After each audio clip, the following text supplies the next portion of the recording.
तो ये important definitions हैं। अगर हम ये ऐसे लिख रहे हैं U belongs to W perpendicular, इसका मतलब यू ऑर्थोगोनल है डब्ल्यू के। अगर हम ऐसे लिख रहे हैं U is orthogonal to W, तो इसका मतलब है U belongs to W perpendicular. तो ये सारी डेफिनेशंस ये होने के बाद फिर नेक्स्ट हम करेंगे पेज नंबर 10.18 पर थ्योरम है 10.9.1। अगर W orthogonal set of non zero vectors हैं in an inner product space then W is linearly independent, यानी कि W में नॉन जीरो वेक्टर्स दिए हुए हैं, वो सारे के सारे वेक्टर्स कैसे हैं, ऑर्थोगोनल हैं, इनर प्रोडक्ट स्पेस दिया हुआ है, तो हमें प्रूव करके दिखाना W कैसा होना चाहिए, इंडिपेंडेंट।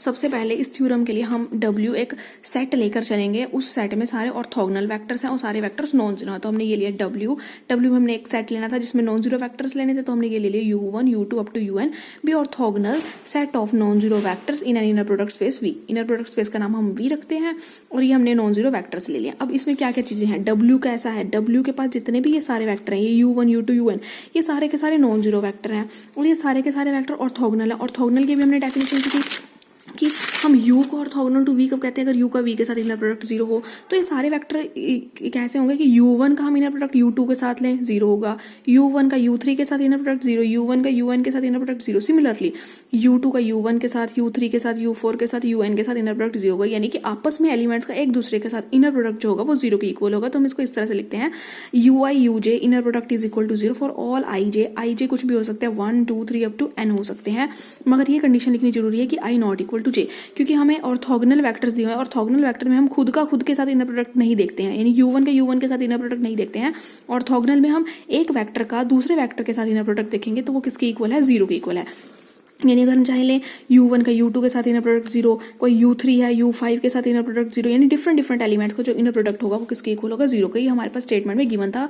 हमें प्रूव करके दिखाना है कि W लीनियरली इंडिपेंडेंट होना चाहिए, यानी इस सेट को लीनियरली इंडिपेंडेंट प्रूव करना है। तो इसके एलिमेंट्स का हम लीनियर कॉम्बिनेशन लेंगे A1 U1 A2 U2 up to AN UN और प्रूव करके दिखाएंगे जितने भी स्केलर्स हैं A1 A2 A3 up to AN, ये सारे के सारे स्केलर्स किसके इक्वल होंगे, जीरो के। अब इक्वेशन नंबर 1 को हम इस तरह से लिख सकते हैं, समीशन फॉर्म में summation AI UI I vary from 1 to N is equal to zero. अब हम इस एलिमेंट का AI UI जो I वेरी करा 1 टू N था, इसका इनर प्रोडक्ट UJ के साथ ले रहे हैं। अभी हमने देखा था ये वैल्यू जो है वो किसके इक्वल थी, ये वैल्यू जीरो की इक्वल थी। तो ये फर्स्ट ब्रैकेट जो है वो किसके इक्वल आ गई, जीरो का इनर प्रोडक्ट किसी के साथ एलिमेंट के साथ लेंगे तो वो जीरो के इक्वल आ गई, यानी ये टर्म किसके इक्वल आ गई, जीरो के। और हमें पता है इनर प्रोडक्ट जब हम सॉल्व करते हैं तो स्केलर्स फर्स्ट एलिमेंट में से बाहर निकलते हैं तो वो एज इट इज बाहर निकलते हैं, यानी क्या आएगा, समीशन AI क्या रह जाएगा, UI का इनर प्रोडक्ट UJ के साथ इज इक्वल टू जीरो। वही IJ जो है वो क्या हो सकता है 1 2 3 अप टू N। तो हमने I को वेरी करवाना शुरू किया। सबसे पहले I को हमने पुट किया 1, J एज इट इज रहेगा, I को 2 पुट किया A2 U2 का UJ के साथ इनर प्रोडक्ट अप टू, बीच में कहीं ना कहीं I की वैल्यू J भी होगी, तो I की वैल्यू जब J होगी तो यहाँ पर लिखेंगे AJ UJ का इनर प्रोडक्ट UJ के साथ अप टू लास्ट में I को हमने क्या पुट कर देना है N। समीशन वेरी करवा दिया, I वेरी कर रहा था 1 से लेकर N तक। अब ये डिफरेंट एलिमेंट है और हमने यहाँ पर लिखा था अगर कोई भी दो एलिमेंट्स डिफरेंट होंगे तो इनका इनर प्रोडक्ट किसके इक्वल होगा, जीरो। U1 U2 है, U3 U4 है, कोई भी एलिमेंट दो डिफरेंट है तो इनका इनर प्रोडक्ट जीरो होगा, यानी ये जीरो है, डिफरेंट एलिमेंट है, ये जीरो होगा, ये सेम एलिमेंट इसलिए इनका इनर प्रोडक्ट जीरो नहीं होगा। अप टू AN तक सारे एलिमेंट जीरो हो जाएंगे, एक एलिमेंट रह जाएगा AJ into inner product of UJ का UJ के साथ। अब या तो ये फर्स्ट एलिमेंट जीरो होगा या फिर ये इनर प्रोडक्ट वाला एलिमेंट जीरो होगा। अगर हम इस एलिमेंट को जीरो लेकर के चलते हैं तो हमें पता है सेम एलिमेंट का इनर प्रोडक्ट जीरो होने का मतलब वो एलिमेंट ही जीरो के इक्वल होता है। बट ये कॉन्ट्रडिक्शन आ गई है, क्यों, क्योंकि हमें दिया हुआ था जितने भी ये सारे वैक्टर्स हैं ये सारे नॉन जीरो वैक्टर हैं, यानी कोई भी UI जो होगा वो जीरो या UJ जो होगा वो जीरो के इक्वल नहीं होगा। तो यहाँ से कॉन्ट्रडिक्शन आ गई, इसका मतलब ये एलिमेंट जीरो नहीं हो सकता, तो यानी AJ जीरो होगा, यानी AJ जीरो होने का मतलब A1 A2 A3 up to AN सारे के सारे एलिमेंट्स जीरो के इक्वल होंगे। तो हमने प्रूव कर दिया सारे स्केलर जीरो आ गए हैं, इसका मतलब W जो है वो लीनियरली डिपेंडेंट आ गया है। नेक्स्ट थ्योरम है 10.9.2 W x1 x2 up to xn orthogonal set of non zero vectors दिया हुआ है। सेम पिछली वाली डेफिनेशन दे रखी है, ये सारे के सारे वेक्टर नॉन जीरो होंगे और ये सारे के सारे वेक्टर ऑर्थोगोनल है। ऑर्थोगोनल का मतलब इन एलिमेंट्स का आपस में इनर प्रोडक्ट जो होगा वो एक दूसरे के साथ जीरो होगा। लेट अ वेक्टर y एक वेक्टर है, वो किसको बिलोंग कर रहा है, V को, such that y belongs to LW। y belongs to LW का मतलब y can be written as linear combination of elements of W। y को W के जो ये एलिमेंट्स हैं इनका हम लीनियर कॉम्बिनेशन लिख सकते हैं। देन हमें y को ये प्रूव करके दिखाना है। तो हम इस थ्योरम का प्रूफ स्टार्ट करते हैं 10.9.2 का। सबसे पहले वही दिया हुआ x1 x2 xn orthogonal non zero vector दिए हुए हैं। नॉन जीरो वेक्टर्स का मतलब सारे vector not equal to zero है। ऑर्थोगोनल का मतलब x1 का x2 या किसी भी के साथ इनर प्रोडक्ट करेंगे जीरो होगा। तो यानी हमने इसको लिख दिया कोई भी एलिमेंट दो एलिमेंट्स लें xi xj वो इनर प्रोडक्ट जीरो होगा, बस कंडीशन ये होगी i not equal to j। उसके बाद हमें लिखा था y बिलोंग्स टू LW, इसका मतलब है y can be written as linear combination of elements of W। तो हमने W के जो एलिमेंट्स थे x1 x2 xn उनका एक y को लीनियर कॉम्बिनेशन लिख दिया, इस तरह से लिखा y is equal to a1 a2 up to an। अब हम y का इनर प्रोडक्ट xk के साथ सॉल्व करते हैं, ये y की वैल्यू थी, ये यहाँ सब्स्टिट्यूट की, साथ में xk लिखा। अब जब इनर प्रोडक्ट सॉल्व होगा तो फर्स्ट में से स्केलर बाहर, x1 का इनर प्रोडक्ट xk के साथ प्लस a2 बाहर, x2 का इनर प्रोडक्ट xk के साथ, बीच में कहीं ना कहीं एक k भी आएगा, जैसे a2 आया a3 a4 अप टू कहीं ना कहीं बीच में एक k आएगा। जब ए के होगा तो एक्स के का इनर प्रोडक्ट एक्स के साथ होगा अप टू लास्ट में जो आएगा वो क्या आएगा ए एन बाहर एक्स एन का इनर प्रोडक्ट एक्स के साथ। अब हमें पता था डिफरेंट एलिमेंट का जो इनर प्रोडक्ट है वो क्या होगा 0, जो सेम वाला है वो रह जाएगा, क्या रह गया ए के एक्स के कोमा एक्स के, बाकी सारे इनर प्रोडक्ट 0 हो चुके हैं। इसको लिख देंगे नॉर्म ऑफ एक्स के स्क्वायर, यहाँ से हम ए के की वैल्यू निकाल लेंगे, ए के किसके इक्वल है inner product of Y comma X के डिवाइड में नॉर्म ऑफ एक्स के का स्क्वायर।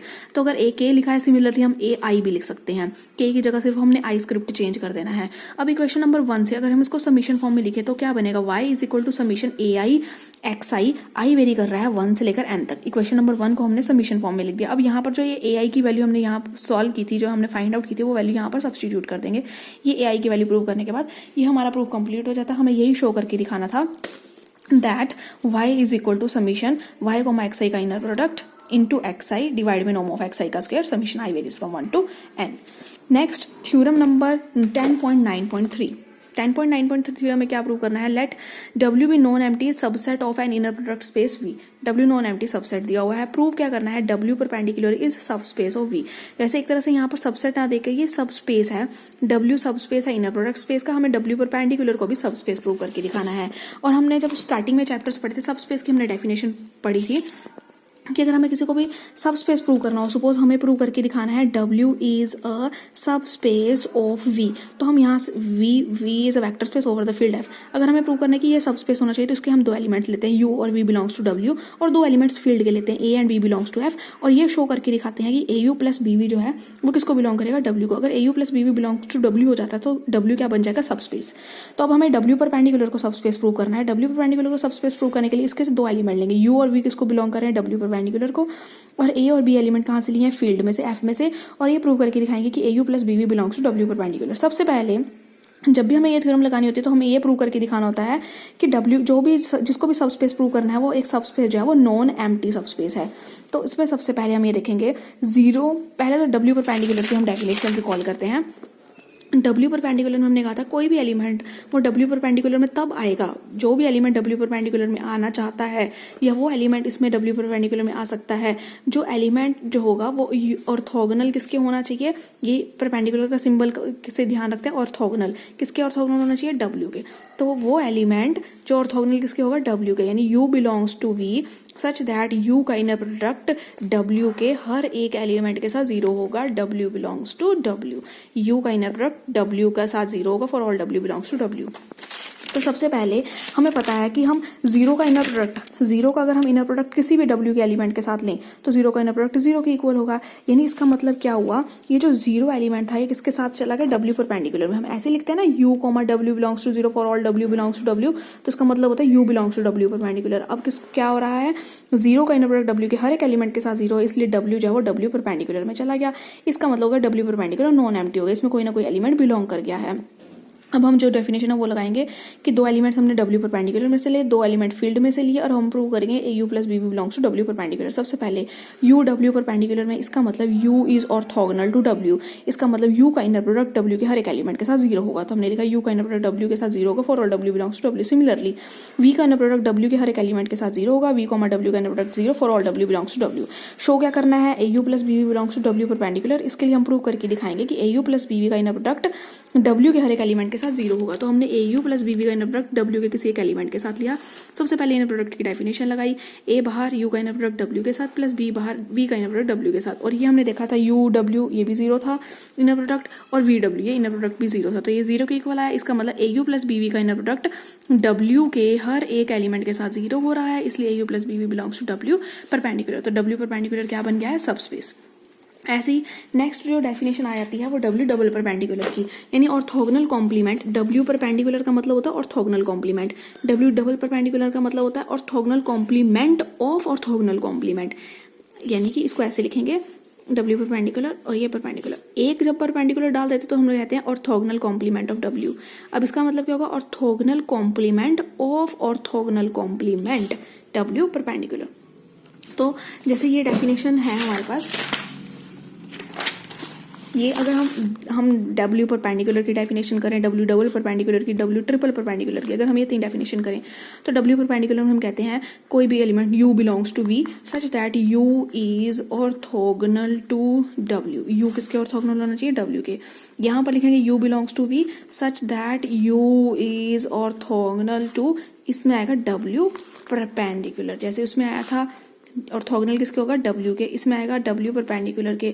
यहाँ आएगा U belongs to V such that U is orthogonal to W double perpendicular. मतलब एक ये डेफिनेशन ले ली ऑर्थोगोनल ने, किसके ऑर्थोगोनल होगा, W के।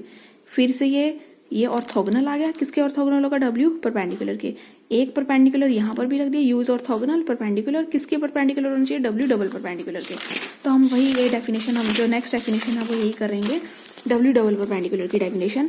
वो एलिमेंट V का X बिलोंग्स टू V, वो कलेक्शन होगी W डबल परपेंडिकुलर कि जो एलिमेंट होगा X ले या U लिखे, कुछ भी लिखे, वो किसके ऑर्थोगोनल होना चाहिए, W परपेंडिकुलर के। इसका मतलब X का इनर प्रोडक्ट W परपेंडिकुलर के एलिमेंट्स के साथ क्या होना चाहिए, 0 होना चाहिए। X का इनर प्रोडक्ट Y के साथ क्या होगा, equal to 0 for all Y belongs to W perpendicular. Next जो थ्योरम है वो है 10.9.4। 10.9.4 थ्योरम है, इसमें है let W be subspace of inner product space V, W1 W2 up to WN be the basis of W, then W belongs to W perpendicular if and only if W, W का inner product क्या होगा, 0। सिर्फ इन दोनों के बीच में हमें if and only prove करना है, तो हम यहाँ से स्टार्ट करेंगे, ये लेट करेंगे, इसको प्रूव करेंगे, कन्वर्स में हमारा हम ये गिवन होगा और इसको हम प्रूव करके दिखाएंगे। तो थ्योरम का प्रूव स्टार्ट करते हैं। सबसे पहले ये एक सेट दिया हुआ है, ये बेसिस है W का, इस सेट का आप नाम रख लेते हैं S। स्टार्टिंग यहाँ से करते हैं, let W belongs to W perpendicular, और प्रूव करके दिखाएंगे W का इनर प्रोडक्ट WI के साथ किसके इक्वल होगा, 0 के इक्वल होगा। तो यहाँ से सॉल्व करते हैं, W किसको बिलोंग करे, W परपेंडिकुलर, इसका मतलब W का इनर प्रोडक्ट कैपिटल W के हर एक एलिमेंट के साथ 0 होगा, because W is orthogonal to W। Orthogonal का मतलब W का इनर प्रोडक्ट इस W के हर एक एलिमेंट के साथ 0 होगा। तो W का इनर प्रोडक्ट W का एलिमेंट को हम नाम रख लेते हैं V, W का इनर प्रोडक्ट V के साथ 0 होगा for all V belongs to W।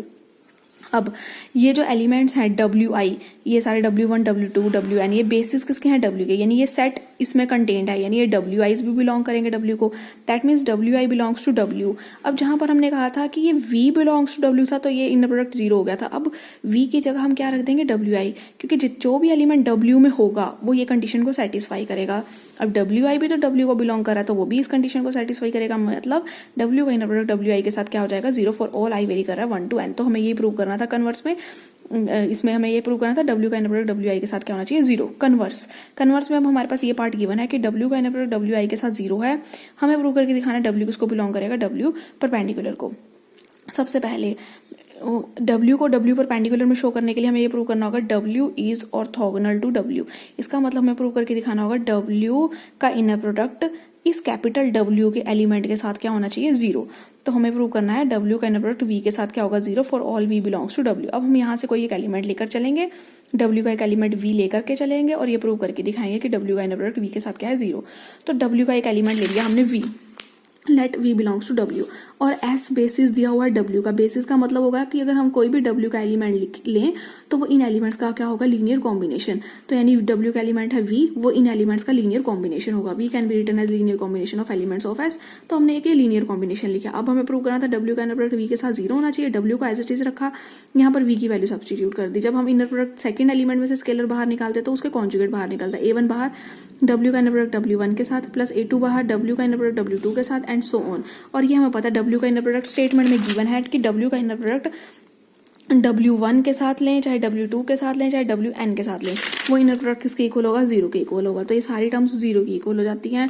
तो यहाँ से W का इनर प्रोडक्ट V के साथ क्या आ गया है, 0 for all V belongs to V, यानी W का inner for all V belongs to W, यानी कि W का इनर प्रोडक्ट कैपिटल W के हर एक एलिमेंट के साथ 0 है, इसलिए ये इसके क्या हो गया, ऑर्थोगोनल, इसलिए किसको बिलोंग कर गया है, W परपेंडिकुलर को। तो ये हमारा प्रूफ कंप्लीट हो जाता है।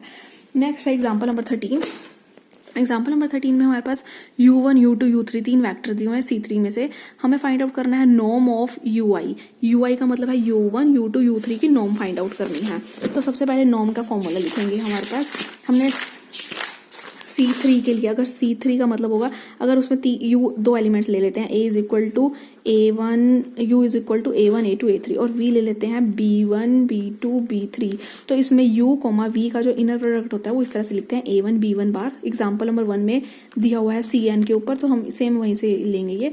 अगर C3 के दो एलिमेंट्स हैं U और V, U का है A1 A2 A3 और V किसकी इक्वल है B1 B2 B3, तो U और V का इनर प्रोडक्ट होता है A1 B1 बार प्लस A2 B2 बार प्लस A3 B3 बार।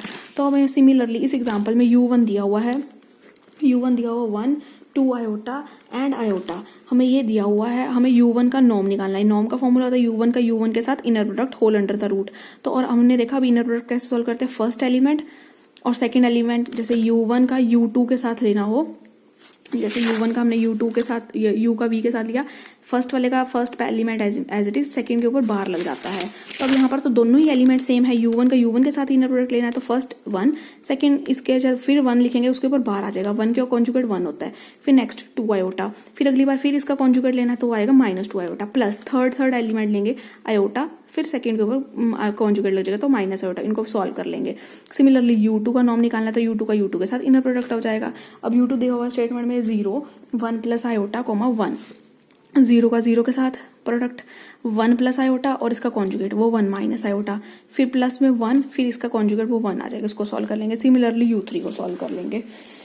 उसके बाद जो इसमें सेकेंड पार्ट है, सेकेंड पार्ट में दिया हुआ show that V is orthogonal to U1 and U2।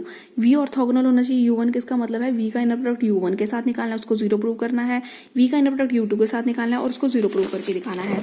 तो V का इनर प्रोडक्ट हम U1 के साथ निकालेंगे। V दिया हुआ है स्टेटमेंट में 1 माइनस आयोटा -1 और 1 माइनस आयोटा। तो हम यहाँ पर पहले एलिमेंट देखो, फर्स्ट एलिमेंट जो लिखना है वो V का लिखना है 1 माइनस आयोटा, फिर ये लिखा है -1 और फिर ये लिखा है 1 माइनस आयोटा, फिर जो सेकंड एलिमेंट लिखना है वो U1 का लिखना है। बट हमें पता है जब हम ये इनर प्रोडक्ट लेते हैं तो सेकंड एलिमेंट के ऊपर कॉन्जुगेट आता है, तो 1 का कॉन्जुगेट वो आ जाएगा 1, 2 आयोटा का कॉन्जुगेट वो आ जाएगा -2 आयोटा, थर्ड एलिमेंट आयोटा उसका कॉन्जुगेट आ जाएगा माइनस आयोटा, आगे इसको सॉल्व करना है वो 0 आएगा। सिमिलरली हम V का इनर प्रोडक्ट U2 के साथ लेंगे, फर्स्ट एलिमेंट जो होगा वो V का होगा और जो सेकंड एलिमेंट होगा वो U2 का होगा, मगर उसके ऊपर हम कॉन्जुगेट लगा देते हैं तो वो भी 0 के इक्वल आया। थर्ड है obtain a vector which is orthogonal to both U1 and U3। एक ऐसा वेक्टर निकालना है जो U1 और U3 दोनों के ऑर्थोगोनल हो। तो हमने वेक्टर मान लिया है U एक वेक्टर है ABC जो U1 और U3 दोनों के ऑर्थोगोनल है। इसका मतलब U का इनर प्रोडक्ट U1 के साथ भी 0 होगा, U का इनर प्रोडक्ट U3 के साथ भी 0 होगा। तो U का इनर प्रोडक्ट U1 के साथ 0 होने का मतलब पहले U के एलिमेंट्स लिखेंगे, वो लिखेंगे A B C, फिर U1 के एलिमेंट्स लिखने हैं मगर वो कॉन्जुगेट के साथ आएंगे। U1 के एलिमेंट होंगे 1 -2 आयोटा कॉन्जुगेट लेने के बाद और माइनस आयोटा, तो 1 -2 आयोटा और माइनस आयोटा प्रोडक्ट करके ये आ जाएगा।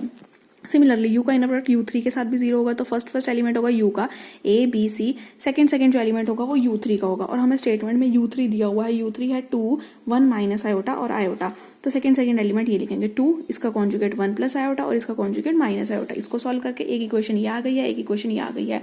अब इसको 2 3 1 2 मेथड से हम सॉल्व करेंगे। सबसे पहले हम यहाँ से देखेंगे तो 2 3 1 2 A B C के कोफिशिएंट्स दिखने हैं। ए बी सी का कोफिशिएंट पहले 2 से शुरू करेंगे, इसका कोफिशिएंट -2 आयोटा, फिर सी का कोफिशिएंट माइनस आयोटा, फिर ए का कोफिशिएंट 1, फिर बी का कोफिशिएंट -2 आयोटा। अब यहाँ पर भी 2 3 1 2 के अकॉर्डिंग पहले सेकंड वाले का कोफिशिएंट देखेंगे 1 प्लस आयोटा, फिर सी का कोफिशिएंट माइनस आयोटा, फिर ए का कोफिशिएंट 2, फिर बी का कोफिशिएंट 1 प्लस आयोटा। इनको क्रॉस मल्टीप्लाई कर देंगे और ए बी सी की वैल्यू निकल जाएगी। ए की वैल्यू ए के डिनोमिनेटर में क्या आएगा, ये माइनस प्लस 2 आयोटा स्क्वायर, फिर यहाँ पर भी जब करते हैं तो बीच में माइनस का साइन आता है तो वो माइनस हो गया प्लस आयोटा के साथ इसको मल्टीप्लाई कर देंगे, आयोटा प्लस आयोटा स्क्वायर, फिर बी के डिनोमिनेटर में -2 आयोटा और ये प्लस आयोटा आ जाएगा, फिर सी के डिनोमिनेटर में 1 प्लस आयोटा और ये माइनस प्लस 4 आयोटा। इसको सॉल्व कर लेंगे तो हमारे पास यहाँ से ए बी सी की वैल्यू आ जाएगी। ये U is equal to ABC लिया तो हमारे पास ये वैक्टर आ गया है U।